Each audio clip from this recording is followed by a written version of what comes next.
மெல்ல மூடி சாய்ந்து கொள்ளும் போது மடியாக வேண்டுமே. தட்டு தடுமாறி சோர்ந்து விழும்போது பிடியாக வேண்டுமே.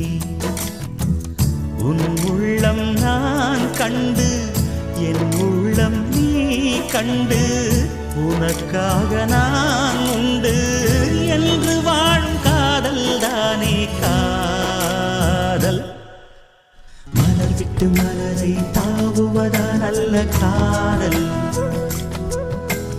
ஒருத்திக்கு ஒருவன் என்பதுதானே காதல்.